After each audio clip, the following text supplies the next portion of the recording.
και θα είναι κοντά στο Υπουργείο. Μα είναι κοινωνική, εξαρτάται από το Υπουργείο της Αρχής.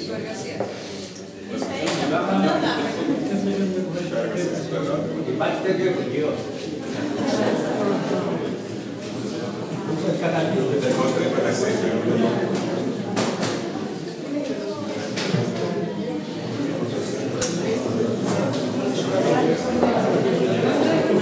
Λοιπόν, συνεχίζουμε τώρα, εντάξει, στο διάλειμμα, ευχαριστούμε πολύ. Είναι μαζί μας η Ιζαμπέλ Τουράκ, είναι ευρωβουλευτής των Πράσινων από το Βέλγιο, είναι αντιπρόεδρος στο Ευρωπαϊκό Κοινοβούλιο, κάνει πολλά και σχέση με το ίμας του Ευρωπαϊκού Κοινοβουλίου, δηλαδή προσπάθεια να είναι περιβαλλοντική διαχείριση about θα μας μιλήσει λίγο, έχει έρθει εδώ για την πορεία αυτή που θα γίνει το μεσημέρι. Όσοι θέλετε μετά, οι 2 και 4 θα ξεκινήσουμε από εδώ, θα πάμε, θα ξαναεπιστρέψουμε 5 ώρα, αν δεν έρθουν κάποιοι μαζί μας, 5 ώρα θα είμαστε εδώ για να συνεχίσουμε μέχρι τις 7. 8 η ώρα θα έχουμε μια άλλη βραδιά, που είναι η παρουσίαση ενός βιβλίου για την κουζίνα στην Κοζάνη και έχουμε και γεύσεις από Κοζάνη, φαγητά που έχουν έρθει από την Κοζάνη. Πολύ μεγάλη προσπάθεια που έχουν κάνει από εκεί. Και θα έχουμε μετά και δοκιμές των φαγητών και μια δοκιμές να είμαστε εδώ. Στις δοκιμές να είμαστε εδώ, λέω. Και στο βιβλίο, νομίζω έχει πολύ ενδιαφέρον. Λοιπόν, να πούμε λίγο στα θέματα. Θα μας ενημερώσει λίγο η Ιζαμπέλ για τα θέματα και της κοινωνικής οικονομίας, αλλά και τα θέματα της ξενοφοβίας.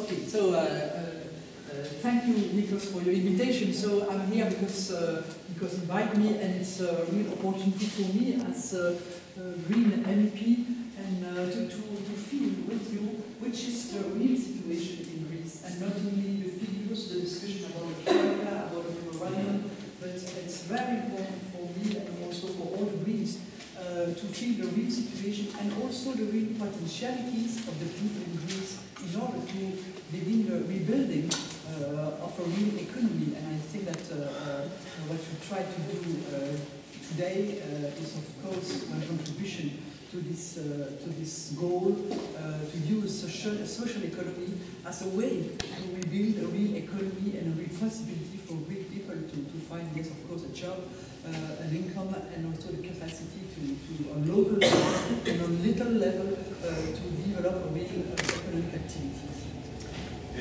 Η Ιζαμπέλ ήρθε εδώ πέρα και με τα πρόσκλησή μου, αλλά κυρίως γιατί θέλει να έχει μια άμεση επικοινωνία και επαφή με τους πολίτες και με την ελληνική κοινωνία. Μάλιστα, ότι πριν από λίγο καιρό είχαν έρθει και τα ευρωπαϊκά πράσινα κόμματα για να κατανοήσουν ακριβώς ποια είναι η πραγματικότητα, πώς βιώνουν τα προβλήματα οι πολίτες, πέρα από αυτό που τα νούμερα που αναφέρονται, τρόικα, μνημόνια κτλ.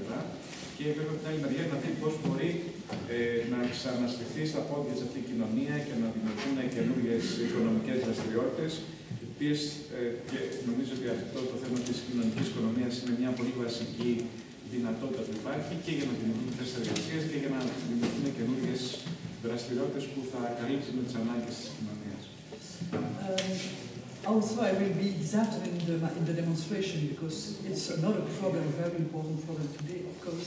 It's the political abuse by some parties, and especially from chaos parties, or parties, extreme right parties, in order to use the crisis to increase and to use this situation in order to destroy all the democratic structures. So I think that is very important that the Greens, EU, the social civil society could be also on the ground against this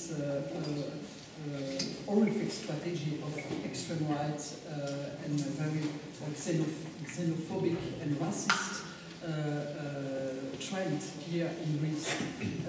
And I think that we as Greens, of course it's difficult on the political spectrum because this extreme right, extreme links and all the divided situation on political level, it's difficult to exist on political level. But I think that as Greens we have to build on the civil society movement.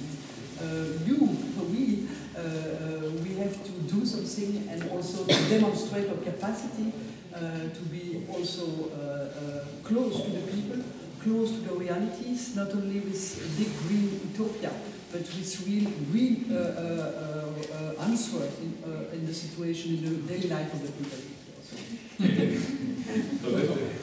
Το δεύτερο θέμα που την έκανε να έρθει στην Ελλάδα είναι ακριβώς βέβαια η συμμετοχή στην πορεία, την πορεία που γίνεται σήμερα ενάντια στο θέμα της ξενοφοβίας και του νεοναζισμού και του νεοναζισμού.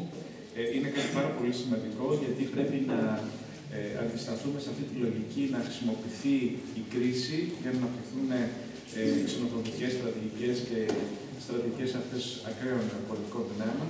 Λέω ότι μερικές φορές είναι δύσκολο να υπάρχει όταν αναπτύσσονται πολύ ακραίες τάσεις ακροδεξίες ή και ακροαριστερές, αλλά εκείνο που έχει πάρα πολύ μεγάλη σημασία είναι να δουλεύεις με την κοινωνία, να δουλεύεις να ενδυναμώσει η κοινωνία των πολιτών και αυτή και η κοινωνία των πολιτών να παίρνει πρωτοβουλίες, να στέκει απέναντι σε τέτοια φαινόμενα και εκεί πέρα έχει πολύ μεγάλη σημασία να χτιστεί από τα κάτω προς τα πάνω μια κοινωνία των πολιτών που θα αντιμετωπίσει την κρίση αλλά και θα δίνει και προοπτική δημοκρατικών λύσεων, όχι ακροδεξιών και εκμετάλλευσης της κρίσης μέσα από τέτοιες οπτικές. And regarding the big reform that Greece have to do regarding administration, etc., anti-corruption, all those big issues, and it will take time. So we cannot wait, and we have to work today. And I'm totally sure that, and I'm deeply convinced that the topic of the Greece, energy, management of the waste, social welfare, all those cooperative, social economy, little groups of community is one way to give the possibility to people to be, of course, with a job, with a social utility of the activity, and so we have to develop and to be close to those like you in charge of this strategy. Okay. Και να το συνδέσουμε ένα κομμάτι που πριν δεν το ανέφερα, να το συνδέσουμε αυτό. Λέω ότι πέρα από τις μεγάλες ιδέες και τα μεγάλα οράματα των πράσινων, μεγάλη σημασία έχει να δίνεις λύσεις στα άμεσα προβλήματα, να είσαι κοντά, δηλαδή εκεί που αναπτύσσονται τα προβλήματα και χρειάζονται εναλλακτικές λύσεις. Και πιστεύω ότι οι πρωτοβουλίες αυτές που λύνουν προβλήματα που έχουν σχέση με τα μικρά, τα καθημερινά προβλήματα, αλλά και που δίνουν δυνατότητα να δημιουργηθούν θέσεις εργασίας, να υπάρχουν πρωτοβουλίες στο θέματα της ενέργειας, στο θέματα της κοινωνικής συνοχής, είναι πάρα πολύ σημαντικές. Δηλαδή, να μην έχουμε μόνο τη μεγάλη εικόνα και τα μεγάλα οράματα και τα μεγάλα λόγια, αλλά να δουλεύουμε πολύ συγκεκριμένα για τις λύσεις πάνω στα προβλήματα, μια πράσινη οπτική, αλλά πάνω στα προβλήματα που έχουν οι άνθρωποι και για να δημιουργηθούν και θέσεις εργασίας και να υπάρχουν κοινωνικές πρωτοβουλίες. Και ο τομέας της κοινωνικής οικονομίας είναι πάρα πολύ σημαντικός σε αυτή την κατεύθυνση. And I think that I can assure you that we want to help you or to exchange experience. If you need some not only lessons or strategy, but capacity to exchange with all the Greens in other countries in order to know and to feel which are the best way on social economy level. If we can organize some meetings between us, and I assure you that Nicholas do the best in order to defend the green approach in the European Parliament. But there is not only the European Parliament, also green activists, green parties, green groups are very active in some countries in Europe, and of course they can exchange with you in order to help or maybe to organize a comparison between your situation and what is done in other countries, which can help you to do better. Yeah.